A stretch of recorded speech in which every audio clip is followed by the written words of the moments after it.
முந்தா நேத்து பிறந்து நேத்து கட்சி ஆரம்பிச்சோம்லாம் நாளைக்கு முதலமைச்சரா. நம்ம தமிழ்நாடு முதலமைச்சர் நேத்து ஒரு கூட்டத்துல கேட்டிருக்காரு. அவர் டிவிகேவை தான் கேட்கறாருன்னு எல்லாருக்குமே தெரியுது.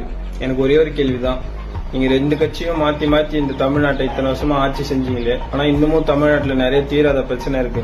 அதுல ஒரு 10 மட்டும் சொல்றேன், எல்லாரும் நல்லா தெரிஞ்சுக்கோங்க.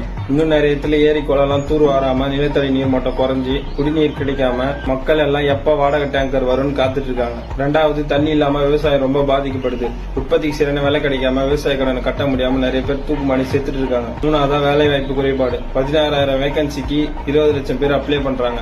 படிச்ச படிப்புக்கு இங்க வேலை கிடைக்கிறது இல்ல. நாலாவதா, தரமற்ற கல்வி. அரசு பள்ளியோட தரம் குறைஞ்சி தனியார் பள்ளியோட ஆதிக்கம் அதிகமா இருக்குது. அஞ்சாவதா, சுற்றுச்சூழல் பாதிப்பு. மணல் கடத்தல், காடு அழிப்பு, கழிவு நீரை கடல்ல கலக்கிறது, மருத்துவ கழிவுகளை பொது வெளியில கொட்டுறது. ஆறாவதா, ஜாதி பிரச்சனை. தமிழ்நாட்டில் இன்னமும் ஜாதி ஆதிக்கம், ரிசர்வேஷன் ப்ராப்ளம், தாழ்த்தப்பட்ட மக்களோட உரிமை பறிக்கப்படுறது எல்லாமே இருக்கு. ஏழாவதா, போதைப் பொருள் கடத்தல். கடல் வழியா கடத்தி அதை ஸ்டூடெண்ட்ஸ் கிட்ட விற்கிறதுலாம் இன்னமும் நடந்துட்டு தான் இருக்கு. எட்டாவதா, அதிகப்படியான ஊழல்.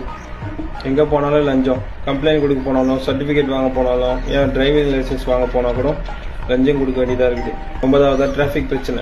சென்னை, கோயம்புத்தூர் மாதிரி பெரிய சிட்டியில இன்னமும் டிராபிக் அதிகமா தான் இருக்கு. லாஸ்டா, பெண்களுக்கு பாதுகாப்பு கிடையாது. அதிகப்படியான ரேப் கேஸ் இருக்கு. நைட்ல வெளியே போறதுக்கே பயப்படுறாங்க. இதெல்லாம் இப்ப நடக்கிறது இல்லைன்னு சொல்லிட்டு நீங்க கமெண்ட் பண்ணீங்கன்னா செம கட்டுப்பாயிடும். உங்க சுத்தப்பட்டுல ஒரு விஷயம் நடக்கலாம், அது எல்லா இடத்துலயும் நடக்கலாம்னு அர்த்தம் கிடையாது. இந்த எல்லா பிரச்சனையும் இவங்க 2 பேரும் மாத்தி மாத்தி ஆட்சி செஞ்ச காலத்துல இருந்து இன்னமும் இருக்கு. ஆனா இன்னைக்கு வரைக்கும் அதுக்கு தீர்வு கிடைக்கல.